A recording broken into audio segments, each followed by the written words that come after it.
the second my second baby was born. I was just like, oh, I'm fucked. Why do you parent like that?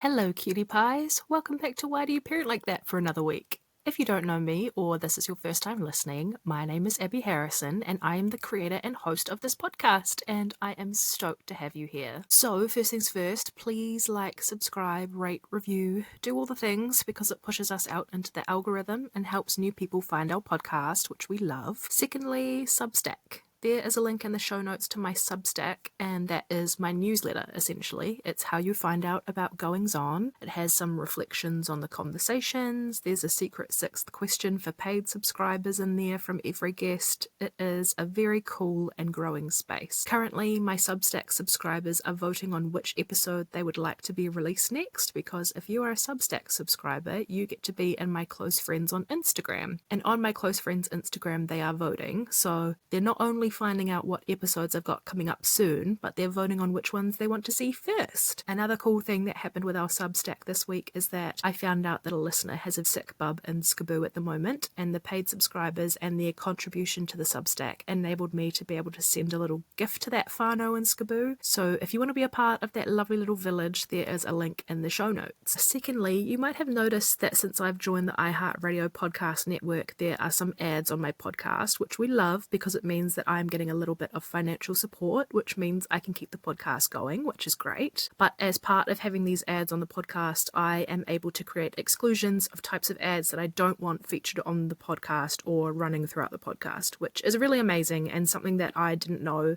if I would be able to have say over what could or couldn't be played when iHeart approached me. So really amazing that I get to have that kind of say and that I'm not having advertisers that don't reflect the values of this podcast. So I've sent them my list of exclusions, but obviously it might take a little while for things to be implemented. So if you hear an ad that feels like maybe it doesn't quite reflect or align with the values of this podcast, don't panic, because it might just be teething pains. But also if you hear an ad that you're a bit confused by being in this podcast, just flick me a message or an email and I can let you know if that was a mistake or if that's something I need to consider.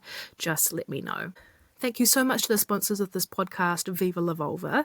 I love Viva La Vulva so much, you guys know that. If you use the code VIVAMAMA, VIVAMAMA at checkout, you will get 20% off any orders over $50. I am so grateful for their mahi and their kaupapa. I love their mission to focus on healing our vulvas after pregnancy and birth. The product that I'm choosing to shout out this week is their soothing postpartum ice packs, which they're called postpartum ice packs, but I used them antenatally on my sad, swollen ankles. I used them postpartum in my underwear to soothe a very swollen vulva, and now after a good wash and sterilize, we use them just as generic ice packs in our family. In fact, they are my son's favorite ice packs. He asks for the pink ice packs specifically. They have a million uses, but they were so helpful with the vulva swelling after my 2 physiological births. So if you are having a baby soon, or you know someone having a baby soon, I highly recommend gifting yourself or your friends some Viva La Vulva products, because all the gifts are always for the baby, but our vulvas need some TLC too. So thank you, Viva La Vulva. We love you so much. Thank you for sponsoring this episode. This week is our second episode with Charlotte Kells, aka PhD Mama NZ, and thank you guys so much for all the kind feedback and love on last week's episode. I'm glad you guys loved hearing her talk as much as I did. I so loved speaking with Charlotte, and I already have some plans knocking about in my brain to get her back for an expert episode, which she doesn't actually know that yet. So hi Charlotte, if you're listening, come back because I miss you. I don't want to take up too much more of your time because I've already rambled enough, but I hope you enjoy this episode. If you do, please share it with a friend or review it or subscribe or send me a message or something like that.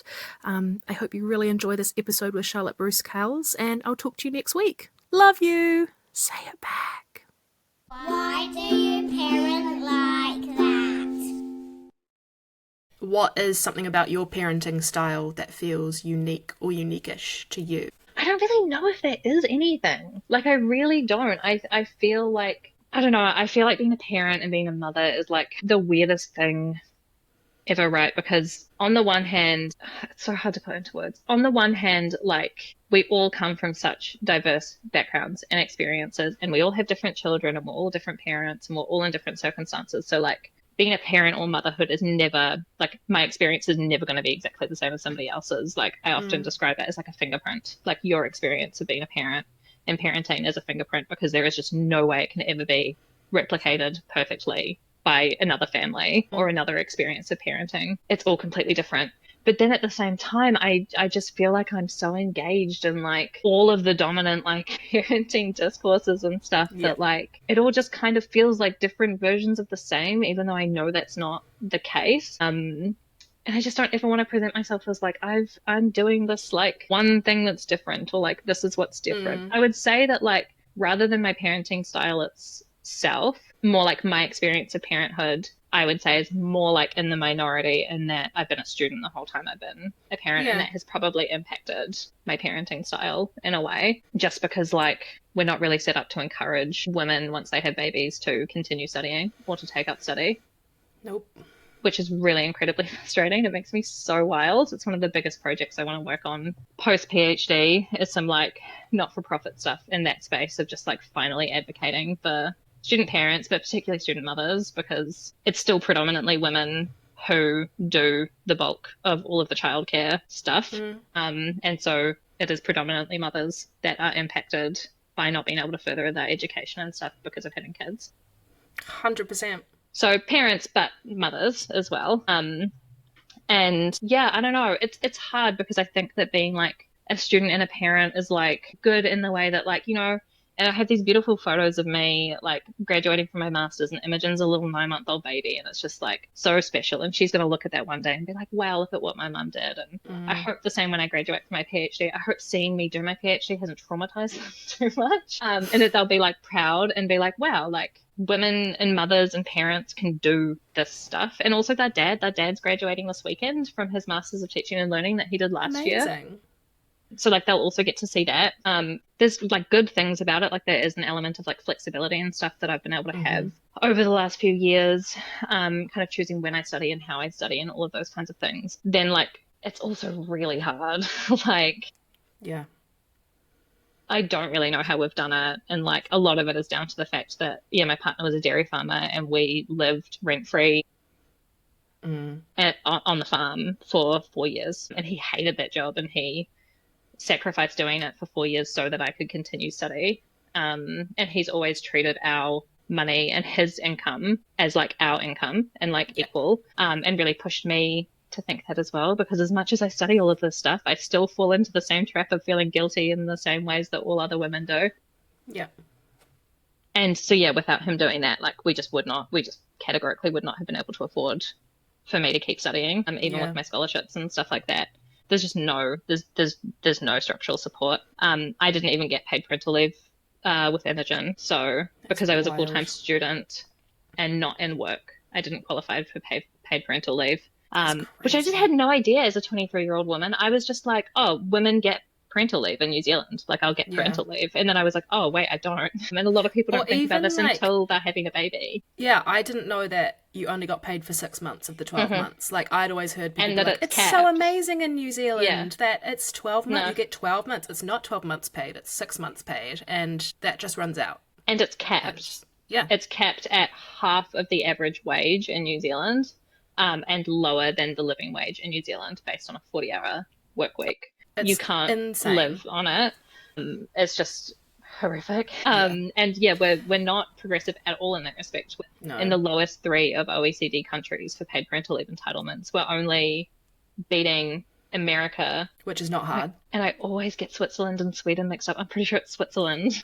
I think we're doing marginally better than Switzerland, and then we're doing marginally better than Switzerland. Out of 52 OECD countries, the OECD average. I will scream this from the rooftops till the day I die. The OECD average for paid parental leave in the OECD is 52 weeks of full pay. That is the average out of 52 OECD countries. And we get 26 weeks of $750 a week before student loan and before tax and before. And if you're putting anything into your KiwiSaver. KiwiSaver. Yeah.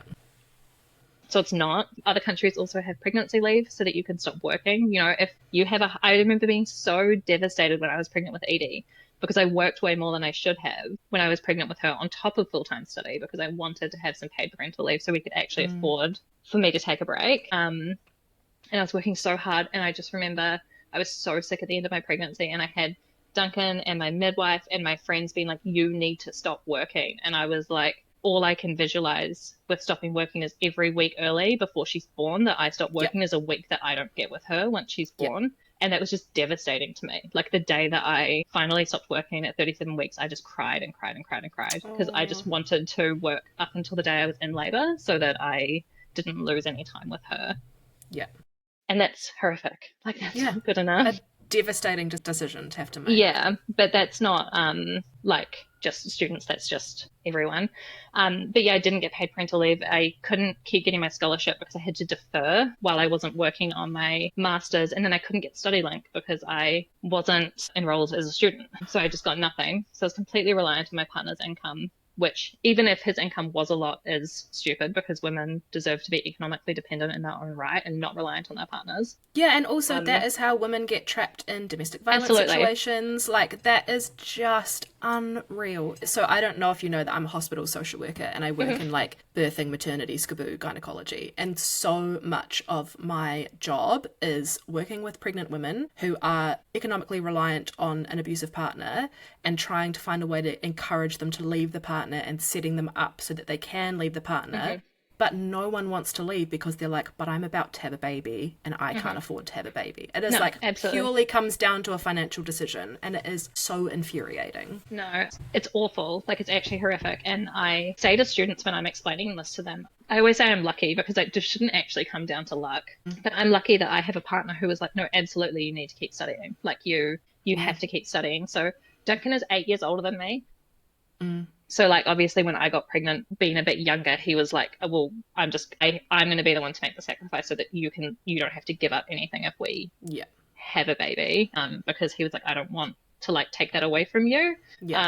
And so like, I am lucky in that I have a partner who is like, no, our income is shared. Like, we are doing this, you are doing this, you are going to keep studying. And that I will kind of like foot the bill in a lot of ways for you to keep doing that. I could have a partner who's just like, no, like you need to go back to work and you need to be earning similar to what I earn. And that's the only way this is going to be economically viable. I'm not making that work. And then I don't get to have my education because I had a baby when I was 24, you know, and it's just like, that's disgusting. Like, that actually makes me feel sick that there would be people who are in that situation. And, you know, they could still have like an overall caring, loving partner, but the partner is just like, no, like we can't do that. You have to go and get a job. You just have to.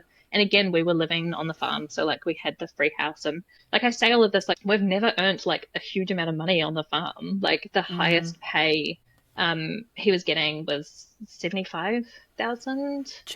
I think that was his highest pay that he was making on the farm.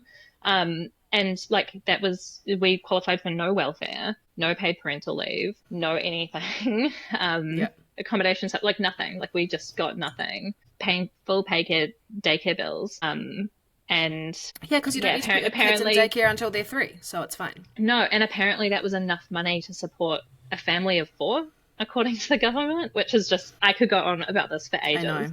I know. So could I. We're like, we also fit in that kind of like that middling where we just don't qualify for anything. And that's why I haven't done my master's yet, because I just like, I'm not going to get a scholarship because I'm just actually just not smart enough to get a scholarship, and that's fine. But I'm not going to get a scholarship, and we can't afford to do it without me getting a scholarship because we can't afford for me to be off work. And so we've had to like plan everything around like, I'll be doing my master's part-time and like we've got to save for this amount of time. Like, it's crazy. Like you just can't do it. And I think that that's just like so incredibly wrong. Like you don't get an increased student allowance or anything like that if you have kids. Like it's just the same amount of money. It's $320 a week if you want to be a student. Yeah, so I think being a student and being a parent has like given me increased flexibility. I think that like it's a really good example to set for my children. Yeah. Because I'm also very passionate about them understanding that like if they want to have a kid and at whatever life stage that happens, that they will be supported to do that and that it will be okay. Like even under incredibly stressful circumstances. Like, we will make it work and it will be okay and you can achieve what you were always going to achieve. I love Which that. I don't want to sound like putting it on a pedestal, because there's so much even privilege in that, right? Like, even as hard as it's been for me being a student and a parent, like, the fact that I've even been able to do it is like so much privilege, like just an unbelievable amount. Even though we've like scraped by But there's some so people many who would years. look at it and like not even be It's just that's just impossible. not even It's just impossible.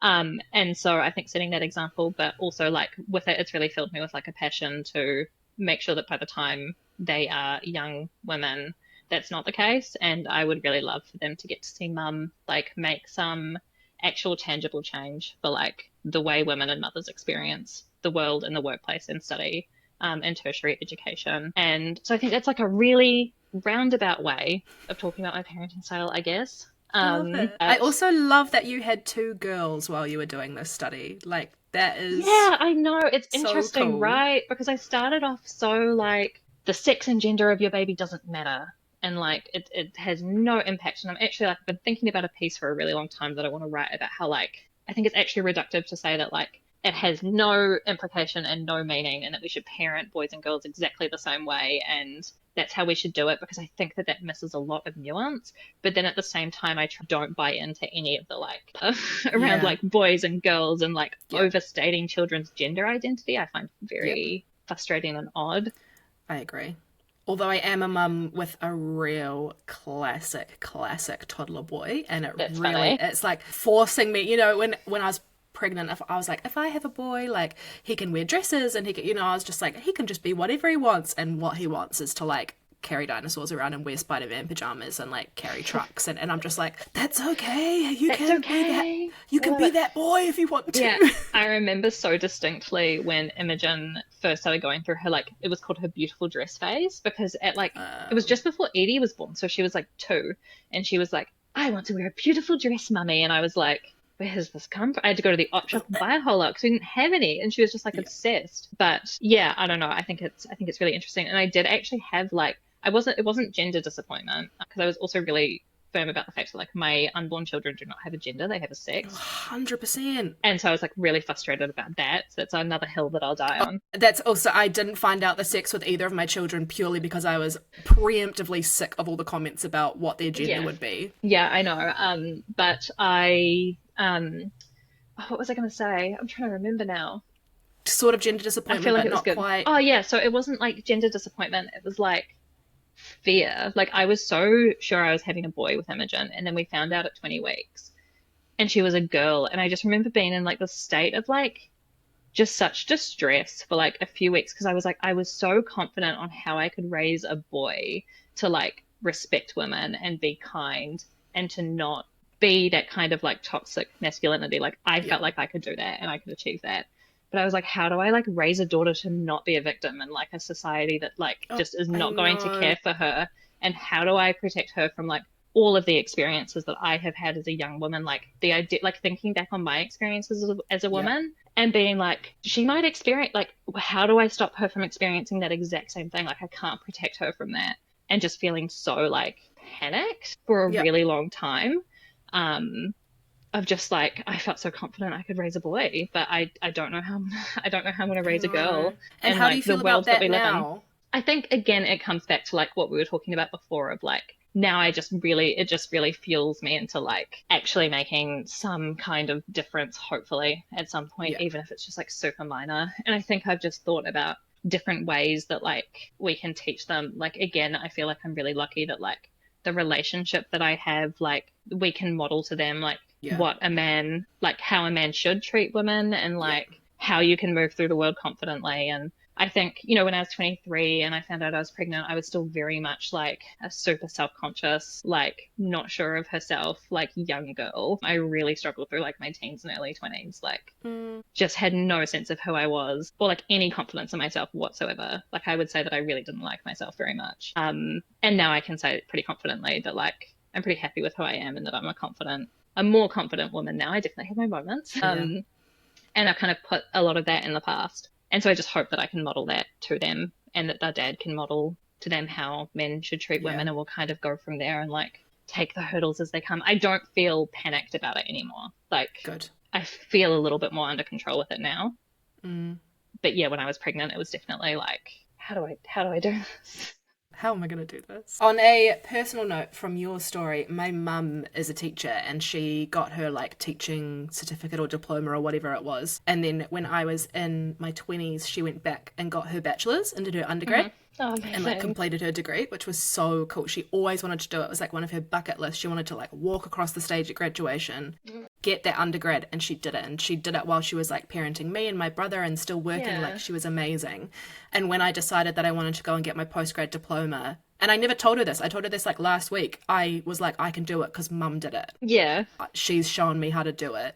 And I texted her last week because the memory popped up on Facebook of her graduating. And I was like, I never would have done that postgrad if you hadn't shown me that mums can be mums and study. And I just feel like your daughters are going to see that in such a huge way with you that like it doesn't need to be and or, like it can be both things, and that can be hard, but like you've shown them in the coolest way. One, like studying something that is like progressing the agenda, which sick, that's great. And then also like you're doing it while also being a mum. So I feel like in terms of a unique parenting thing, that is like pretty damn cool to show your kids. Oh, that's so lovely. You'll make me cry. But yeah, and I hope I show other mums too. Like, I've 100%. had so many messages since I started my Instagram. Like, I never thought that I could. I just thought that it wasn't something that you did once you had kids. And like, I really want to go back and do it now. And I do, again, want to put some content into like helping people navigate it if they do want to do it. Because again, there are so many great things to it. There are really positive things to it. There's also really things that are not easy. So yeah, I hope that I can do more content like supporting. I'll definitely be mothers. messaging you when I start my masters. Yeah, Charlotte, help me. That's amazing. I love it. Help me.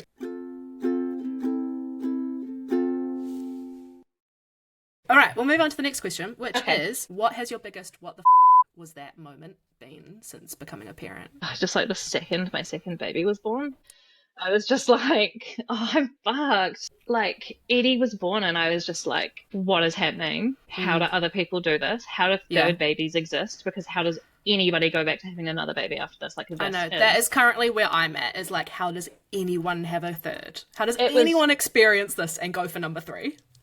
My God, like I just felt like I'd been hit by a bus. Like it was, and it's so weird too, because the pregnancy was so hard. And I remember all through the pregnancy, it was so funny. I was like sobbing, and I remember so clearly this moment where I was sobbing in the bathroom with Duncan. We were brushing our teeth, and I was just like, I can't do this again. Like, I can't do this again. I can't be pregnant again. And he was like, and I can't look after children while I'm pregnant again. Like, I can't do it again. And he was like, nobody's going to make you do it. It's fine. We're done. And I just started like sobbing, and I was I'm like, not forcing you to do this. No, I said, I'm going to forget. Like, I'm looking at you now and I'm telling you I'm going to forget and I'm going to want another baby. And he was like, I'll remind you. And tears streaming down my face, was like, I won't listen. I'm not going to listen. And now I'm actively planning baby number 3. And Amazing. I'm like, what the fuck? Like, I can remember that so clearly.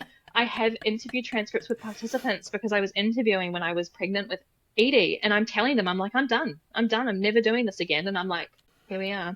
But yeah, it was just, I felt like reasonably confident as a first time mum. Like, obviously there were still things that I was like, oh my God, like that sucked. And like she got freezing when we went on a walk once and she went blue. I just remember calling my mum, like, the baby's gone blue. What do I do? So like, there were all of those moments of like first time mum, like chaos and the sleepless nights and the everything. Like, Imogen was the worst sleeper ever, man. Like, she didn't sleep for more than 45 minutes for her first, like, 6 months, I think. Isn't it incredible how you you just keep living? You're like, I'm sure I'm meant to be dead with this little sleep, but somehow I'm still living. I know. And, like, so there were so many hard things about it, but I really felt like I felt like a good mum when I just had one baby. Like, I was like, I'm a good mum. Like, I am responsive, I am caring, I am kind. Like, I don't say no too much. I explain to my 1-year-old why she can't pull the chemicals out of the cupboard and blah, blah, blah. Like, I really felt like I was kind of not nailing it, because I have trouble thinking of myself as ever nailing anything, but I did feel quite like comfortable in my role as a mother, and like felt like I was doing things well. And then Edie was born, and I remember like months later finding Josie's page on Playbase Peppy and being like, I remember her saying like, answering a question box to somebody else and being like, I think the biggest thing is accepting that you can't be the same parent to 2 babies that you are to 1. And it was Yes. like, oh my God, that's what I've been experiencing. But just the like, yeah. And it was so weird too, because the birth was so good. And I would say the first month, we were really lucky both times. Duncan had a supportive boss and he saved up his annual leave. So he got a month with when both girls were born. Great. At home paid. So Amazing. we had this kind of like month bubble that was like, again, obviously hard, new baby, all of those things, but such a great birth and on such a high, and then was going so well. And then it was just like the second Duncan went back to work, I just felt like the floor fell out from under me. And I was like, I can't do this. Like, I've had another baby and I can't do it. And I think there was an element to it, like Imogen was a surprise. And so I just felt like I'm taking everything in my stride. And if things are hard, of course they're hard because it was a surprise. I'm going to take it in my stride and I'm going to keep going. But when it was hard with Edie, I was like, well, it's your own fault. You planned this. You planned this age gap. I chose this. I look like an idiot now because I chose this and everybody knew that I chose this. And like, it's really hard. And now everybody's looking at me and thinking like, well, why did you choose to do that? Yeah. Which I think is like how we construct mothers generally. Like if you make good choices and if you plan everything out to a T, then it will be easy. Because if it's hard, it's your own fault somehow. Like it's a choice you made that's wrong, which again, I just completely disagree with. Absolutely false.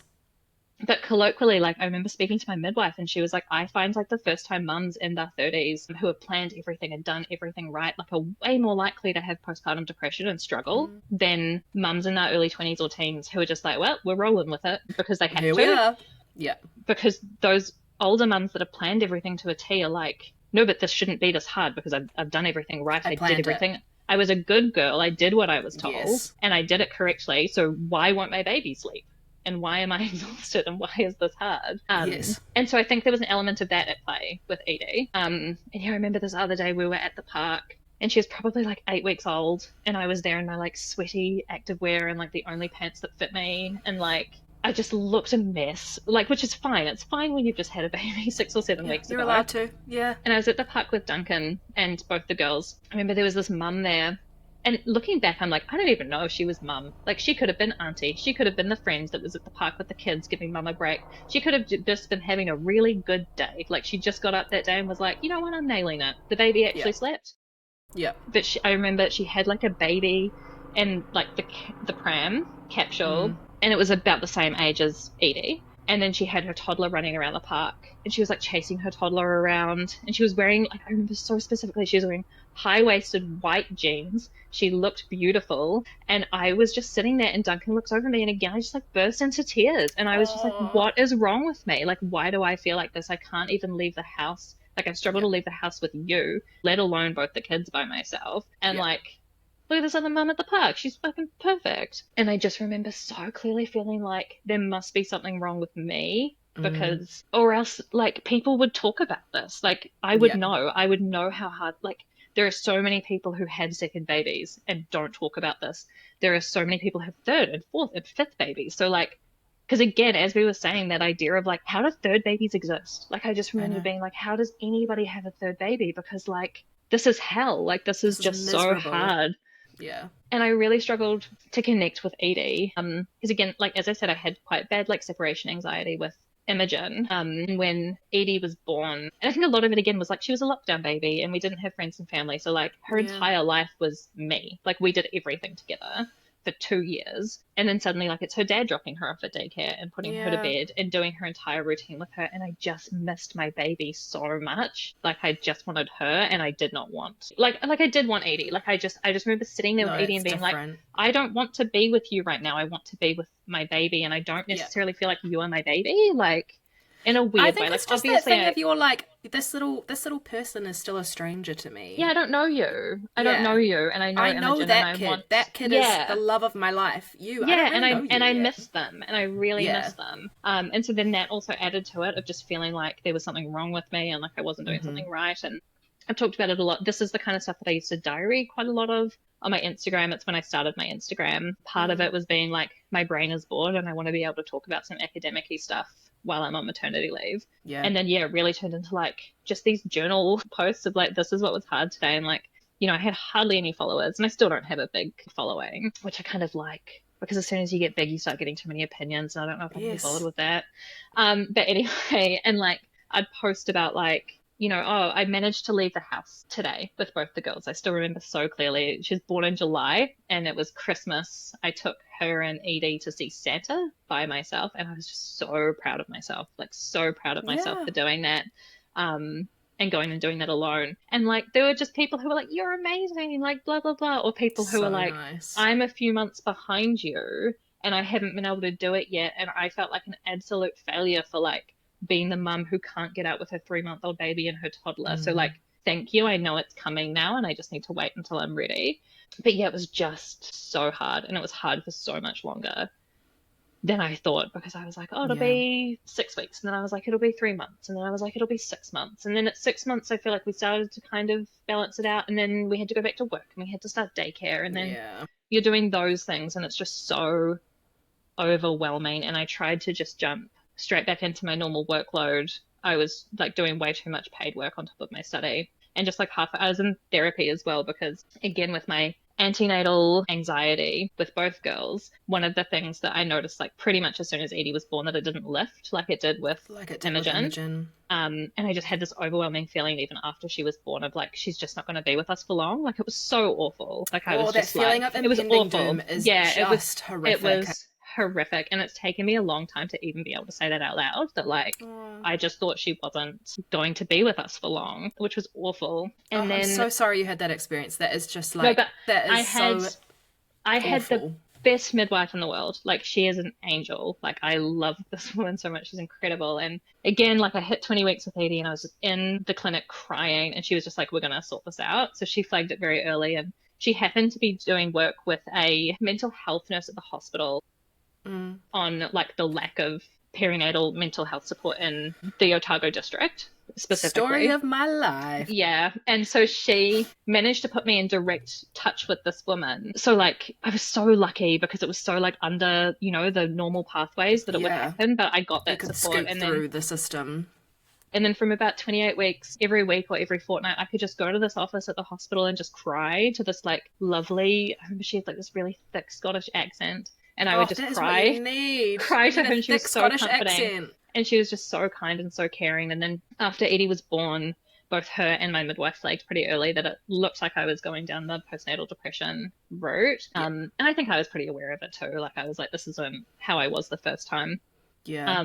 And she, because Otago is a teaching hospital, they're like doctors who are finalizing to be psychiatrists. And they have to have a follow-through patient for a year to write their final like exam review thing of like the care that they give. And so this mental health nurse happened to be talking to somebody in the tea room who was interested in like family, children, mother care. Amazing. And she was like, I think I have somebody who's perfect for you. And she'd had another woman who fell through, who like stopped going to the appointments because she moved and stuff like that. And so it was just so, like, I just got so lucky. And so I met her for the first time when Edie was 4 months old, I think. And then I saw her for a year and a half. I got 3, so good, weekly free psychiatry therapy at like psychiatry level. Like she was amazing. She had 4 kids herself. She'd been a GP for years and years and years. She was so kind. Amazing. She was so lovely. And I just had that support until last year, I think I stopped. And like by the time I stopped, I was like a different person. So I was just unbelievably lucky to have that. And yeah, that really got me through it. But I remember being in therapy and her just being like, you need to let some people down, and you need to say you can't keep doing the tutoring, like lecturing the semester, like you actually need to stop because this is really bad. You're just, you think you're going to have a breakdown, like you are having a breakdown, and you need to stop. And that like release of expectations is something I've noticed big time with a second baby. That like first time you can kind of keep it up, like you're sort of sacrificing yourself a lot, but you can sort of keep going with your normal rhythms of life. But second, it's just like no, I just couldn't. Just can't. No, I just couldn't do it. Like I just couldn't do what I was doing to the same level before I had her with one baby. And I was so tired from pregnancy and postpartum and everything. And I just, couldn't do it. And then the second semester, I didn't do any extra work. I just did my full-time PhD. But I still find that I remember, again, sitting in therapy and like, I'm just doing the PhD. And she was like, you need to stop saying just, because it's a full-time PhD and you have 2 kids. You're not just doing anything. But it felt like I was doing too little. And so, yeah, I took a 6-month break from paid work on top of that, which again, another Nice. privilege that I was able to do that because so many know. people can't. And yeah, I got the rest I need. And like now Edie is almost 3 and I'm just starting to feel like I might be a bit more my normal self again. So then what's your plan for number 3? Like, do you have a age gap in mind? Not really an age gap, more a time that's right for us. Yeah. The next couple of years, I think. Yeah. So Imogen has been asking for a baby brother since Edie was about 3 months old. Interesting. And very sternly telling. So Imogen is like she just like willpowers everything into existence. Like we joke that she willpowered herself into existence with like the level of contraceptive measures she managed to bypass. Like the willpower. That's the kind of girl we need in the world. We need her. From conception, she was like, I'm here and you're going to live by my rules. Like just the way she talks, she just talks about her baby brother like he exists already and like he will exist one day. It's interesting Recently, because you were so positive that Edie was a boy that I'm like, I wonder if like spiritually there's a boy. There's a boy out there floating, you know? He's somewhere in the ether. He's in the universe. Yes. But we laugh that like, of course it'll be another girl. My mum, so between me and my siblings, my mum got 5 granddaughters in 6 years. And she has 3 daughters. So my poor older brother, so I'm one of 4. I have 2 sisters and 1 brother. It would just like dominate. He's just like, he has 3 sisters, he has 4 nieces, and he has a daughter. Amazing. And so I was like, I don't think we can make girls. I think girls don't exist in this family. But yeah, plan for numbers. Yeah, so Imogen, we had a awkward moment with the daycare teachers where they were mortified because they all thought I was pregnant because Imogen had told them this very intricate story about how we were moving Edie out of her cot and into her room with her so that her baby brother could go in the cot. Oh. And so the daycare teachers were like waiting for us to announce that we were pregnant. And then I said something offhand to the head teacher, like, oh, Imogen just keeps talking about her baby brother. And she was like, oh, and I was like, oh, no, I'm not pregnant. Like, it's just something that she would like to happen. And she was like, oh my God, I'm so sorry. All of the staff think that you are pregnant. Like everybody. We have been side-eyeing you to see if the tummy's going to grow. I've tried to talk to her about it. And like, I used to say to her like last year, because also for 2 years, I was just terrified of getting pregnant, like sick to my stomach, like so scared because I was like, I actually don't know how I'm going to manage if I get pregnant again. Like, I just don't think I'd be able to do it. Like, I just wouldn't cope mentally. I can't do that age gap again. I can't, I just cannot go through that again. And I started to come out of that like terrified at some point last year. And not being a farmer anymore helps a lot because that schedule is grueling. And so now we can share the load a bit more. She asks me frequently when she's getting her baby brother. I think sometime over the next couple of years. We're getting married and we're getting married in February. Yes, and I saw you got engaged. So I did. Exciting. Yes. So I always said the reason why we're not married yet is that I was always like, I refuse to be pregnant at my wedding because I'm not spending $30K on a wedding to be vomiting in the bathroom the whole time. Absolutely it's miserable. not. And I want to be able to have a wine. And I also refuse to have a baby under 1 at my wedding because I just know me and I know how like attached my babies are to my body at all times and my reluctance to give. I totally don't judge anybody who's like, take the baby. I think that's fantastic. I wish I did that more. Yeah. Again, I think it just comes back to starting out being a parent in COVID when no one was there. It's now very hard for me to hand over to other people. But I also just know that I'm very like, I just want to go to bed with my baby. So yeah, we're getting married in February. And after that, I don't want to be pregnant before then. More. And then after that, maybe. Discussions. But yeah, I just don't feel done. And it's the weirdest thing. But I also just don't think I'm ever going to feel done. I think that I'm just going to have to, I just think I'm going to have, because some people are so definitive. They're like, I'm done. I can't do that anymore. That's us. We're done. That's us. I'm done. done. I knew I wanted 2 or I knew I wanted 3. And I just think that I'm always going to be like, I could do that again. I just love my family and like babies and kids and raising children. And I don't know what it is. It's amazing. Yeah, no, we're very much a 2 and done family. Like, I had quite a traumatic birth with Max through no fault of anyone's, just like circumstances that happened. And my husband came home and booked his vasectomy about 12 hours after we came home because he was like, we are never doing that again. Medical professionals were like, maybe not another one for you. And I was like, nope, we're done. We're good. Done. Everything is done. We are done. And I am so, even now that Max is like the easiest, most delightful baby, like I look at her and I'm like, give me 20 of you, but I'm like, I'm never doing it again. So it's so interesting. And I suppose as well, like obviously your experience probably has a lot to do with it as well. And I'm sorry you went through that. That's so hard. Yeah. But working through it with maternal mental health. Shout out to maternal mental health. They've been amazing. Yeah, I know. We just need more of them. They do such amazing work. So much. Yeah. But yeah, I think I'm going to have to start looking for ways to, like, I already love it. Like, I hear that a baby has been born and it's just like there's magic in the air. Like, I'm just like, I'm the like, so, and again, lucky to have flexible work in that I can do this if I want to. Flexible, like, it still builds up, so it sucks for me later. But like, if one of the parents at daycare like has a baby or I like hear about it, I'm just like, I need to drop everything and spend the day cooking so that I can like drop food on their doorstep. But it's just like, it's almost like a selfish thing because it's just like, I just want to be some tiny, tiny part of like the magic of a newborn being in existence. And I just think having the privilege of being in the vicinity of a newborn is like just such a privilege. Like you're so lucky to be anywhere near a baby that tiny. I don't care about the baby. Obviously I care about the baby and like you know that they're alive, but I'm like, I just want to like wrap new parents up and like smother them with love and like support them and hold them and be like, I am here, I'm your village. Like I want to be that person. So I'm the same. I'll like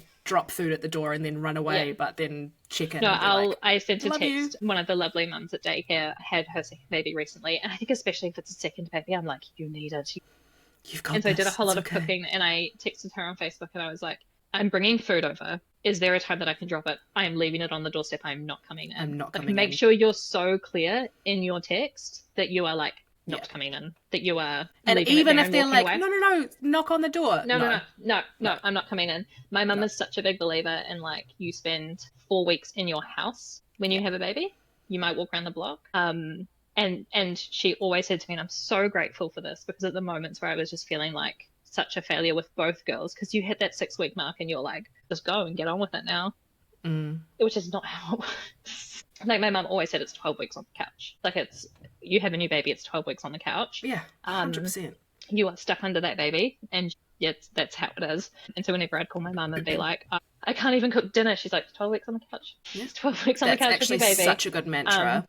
And I'm such a little hermit, and like I really like being alone, that I don't struggle with like, I'm gonna spend 3 months in my house, and I'm gonna set that boundary of like, nope, you have to be like vaccinated against everything. You need to not be sick. You need to be invited. You need to bring a meal, and you need to do my dishes, or else you can fuck off. Yes, and I'm so fine, but I think I'm also fine setting those boundaries because we don't have an overbearing boundary pressing family, so they're quite easy to set boundaries with. And they just kind of do that stuff anyway. I was going to say, our family is just like, they just naturally knew where the and again, none of them live in Dunedin, so like we always can kind of expect a trip. Some family members we did have to be a bit more firm with, of like, you can't just turn up. But it really wasn't too bad, and like I'm totally fine with like not seeing people for 6 weeks. Like I really like it. I just want to be alone with my baby, and so I'm totally fine being a hermit once I have a baby.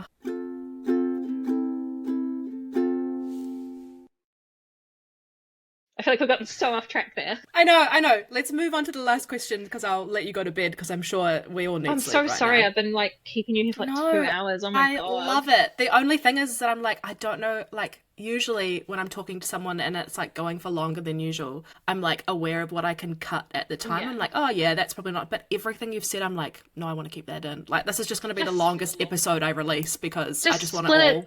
Just split it down the middle, it's fine. Yeah, true. Two-parter. Perfect. No, the final question is, if you were listening to this podcast on the day you became a parent, what would you want yourself to hear? This is going to sound so cheesy and so lame. And I also really I don't think there's a way to answer this question that isn't cheesy. Like, I just feel like it comes off so like, me and my relationship.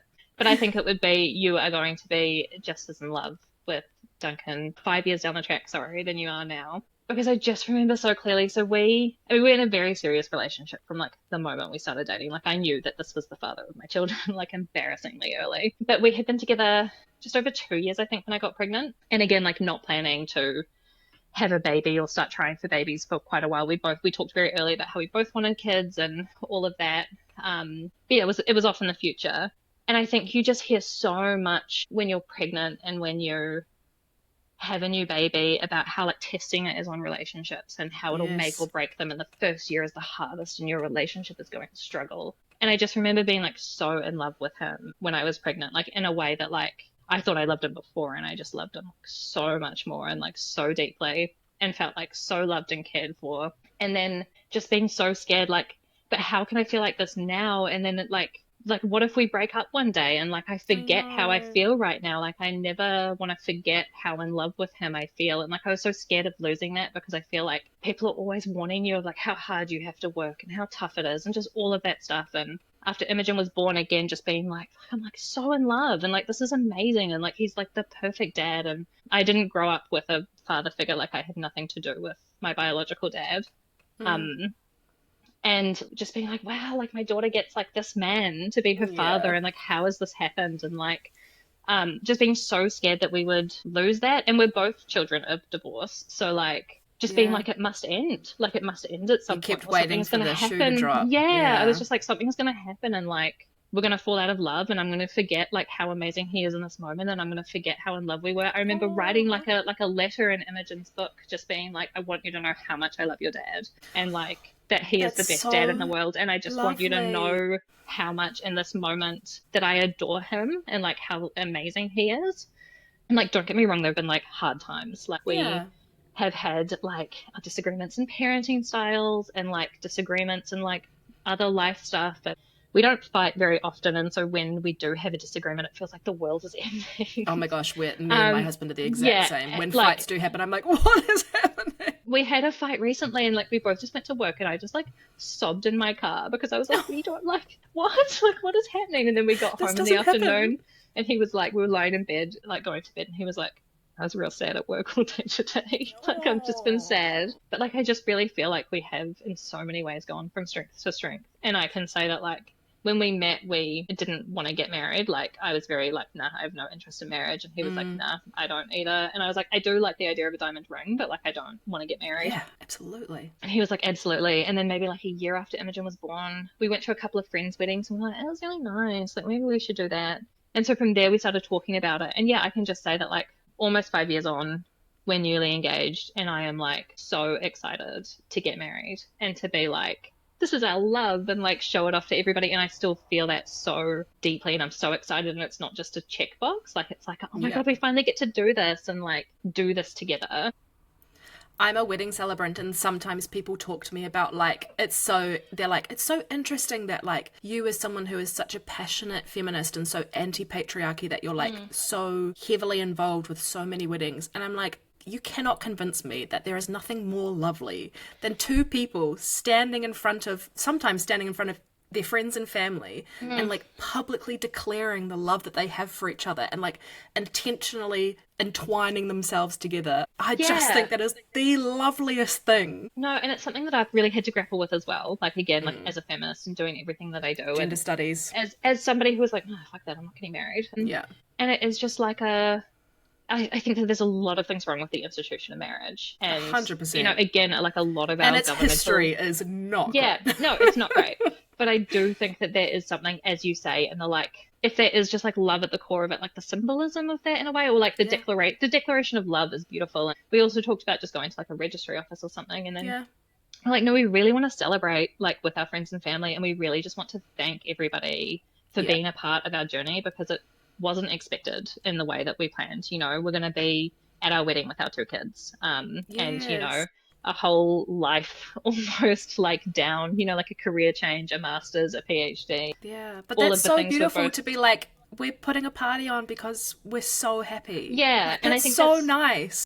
I think that that's how it feels. And I think, you know, from the whirlwind that has been like, oh my God, I'm pregnant, let's snap our fingers and build a life. You know, we literally arrived at the farmhouse with me like 4 months pregnant with Imogen with like a car, like it was a car full of stuff, and we have completely built our life That's from amazing. that. We weren't even like living together when I got pregnant. Like we were in different Wow. cities. Oh, Like I was man. in Wellington and he was in Taonga. Like it was wild. Like we completely set up our lives with like a car and a trailer full of stuff, and just to celebrate that and acknowledge that, and to finally have a moment, I think, for ourselves to just like, you know, say it to each other in like a Yes. formal way of just to come back to, and yeah, and the fact that, yeah, 2 kids down and 5 years on and a pandemic and a recession and all of the And a other shit that's PhD. happened in the world and Yeah. a PhD And a down master's that for him. yeah, that I'm still in love enough to be like, I want to celebrate that in front of everybody and be super cheesy. Don't you So I just wish I wish that could. you could go back and show just like a peek to No, that absolutely. Charlotte? Yeah. And I still sometimes have that same fear where I'm like, what if in 20 years we hate each other? And it's like, I still remember one of the first things, not one of the first things Duncan said to me, one of the first like deep and meaningful conversations we had together about kids and stuff. Because he got such a good example from his parents. He was like, we were talking about kids and stuff, and I was talking about my nervousness about having kids with a man. Because before I met Duncan, I was 21 when I met Duncan, and I, from like my young person dating history, was already like, I'm doing this by myself. Like, if I don't meet somebody by the time I'm 30, like, I would rather have a baby with myself than Absolutely. like some useless man who is not going to father or Yeah. parent his children in the way that I think is appropriate. Yeah. So I think I was sharing all of that with him. And I was like, like, what if we separate and all of this? And he was like, well, I just think that, like, you would have to do something so awful for me to hate you. And he was like, I just don't see how I could ever not love you if you were the mother of my children. And that was the moment I was like, I've got to lock this man down. And this I'm man in. is mine. And I'm diving in.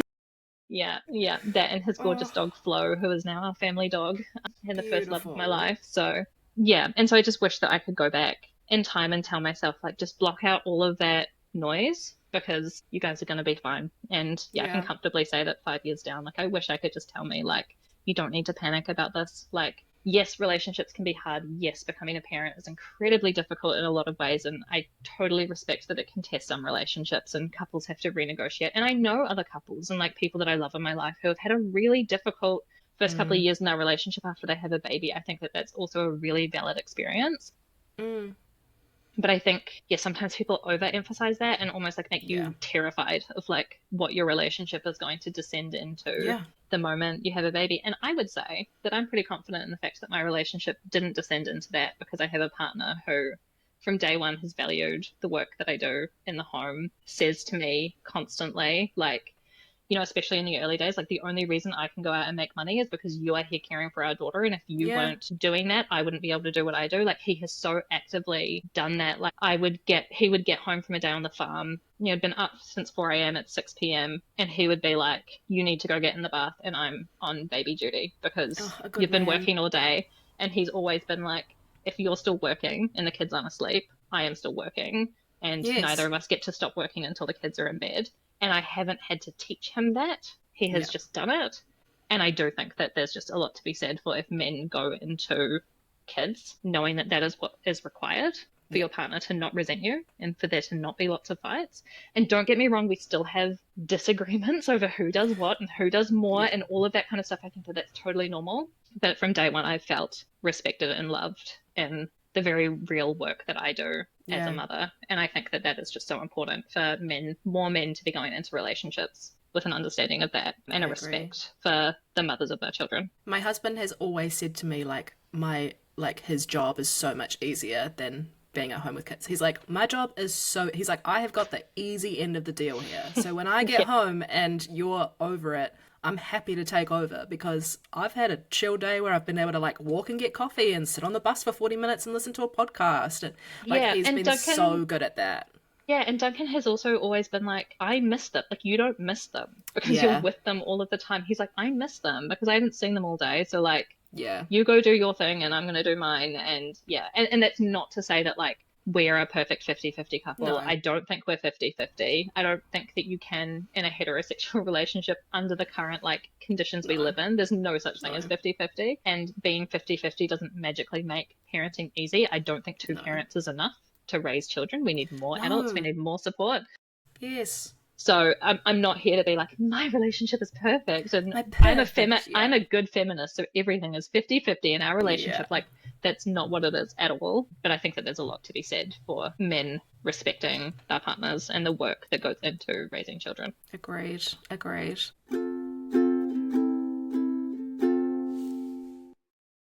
All right, well, quickly before we finish things up, is there anything that you want to plug or like, I know that you've been asking for birth stories and bits and pieces like that. Is there anything you'd like to direct people towards if they like you and want to find out a bit more about your work? You can just follow my Instagram Yeah. and see what I come up with, because it kind of Yeah. changes. I am notoriously like, I'm either posting all of the time or I'm disappearing for 2 weeks. So there's a bit of that. I'm not consistent, but yes, at the moment I am doing the PhD Mama online lecture series. So I had a lot of mums in particular, because mostly mums follow me, talking to me and like messaging me like, oh, I wish I could come to the lectures that you're doing at the university. So I decided to channel that into my online lecture series. So you can buy a pass to that, and you can either watch them live on Zoom every third Monday of the month. I'll put it in the show notes. There's a whole outline on Instagram that you can look at. Cool.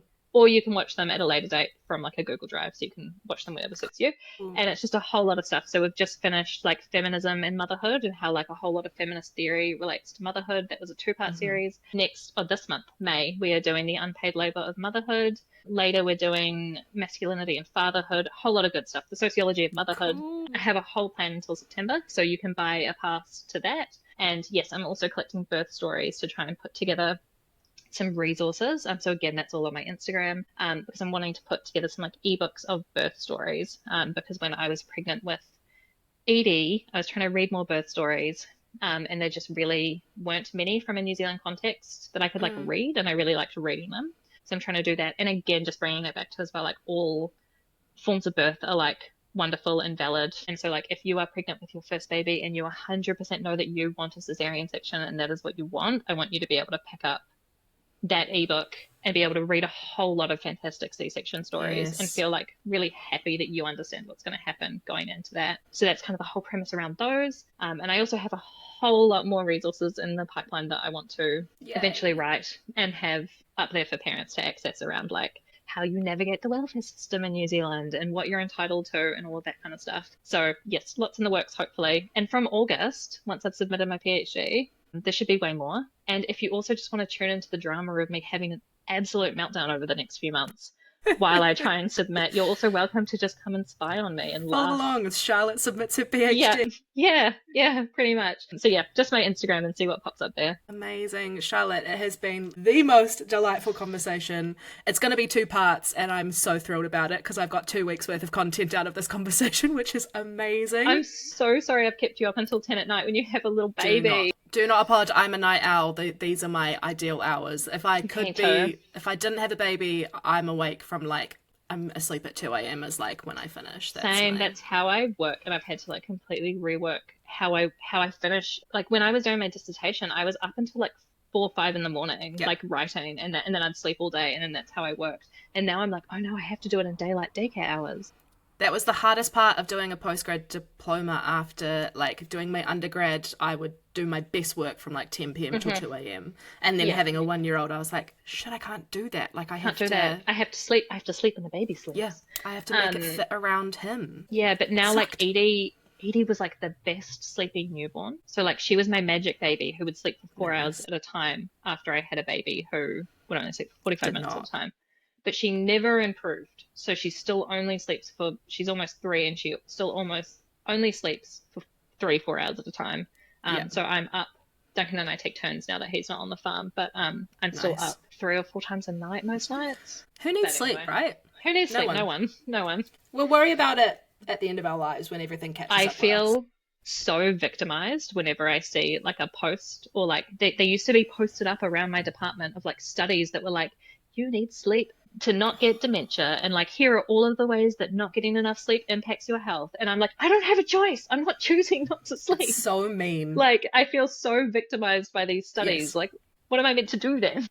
I 100% feel your pain. Every time I see a like sleep study that's like, sleep is more important than blah blah blah, I'm like, shut up. Stop it. I'm like, well, my baby doesn't think so. So I guess I'll get dementia at 60. That'll be their problem to deal with. Yeah.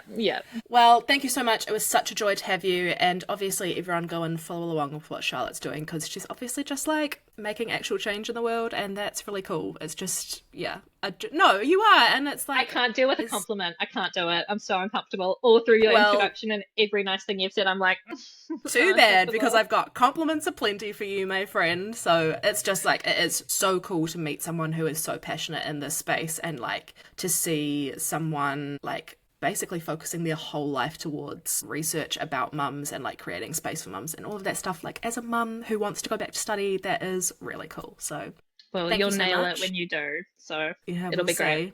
You'll get desperate messages from me, I'm sure. So No, thank you welcome so anytime. much.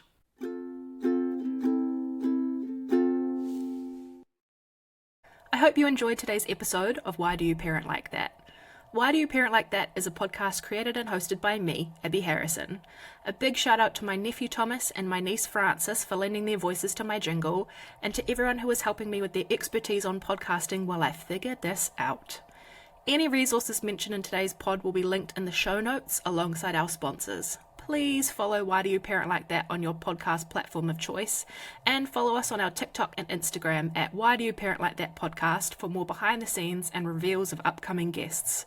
If you have a story you think would be great to share, please send me an email at whydoyouparentlike.thatpodcast@gmail.com. Love you. See you back.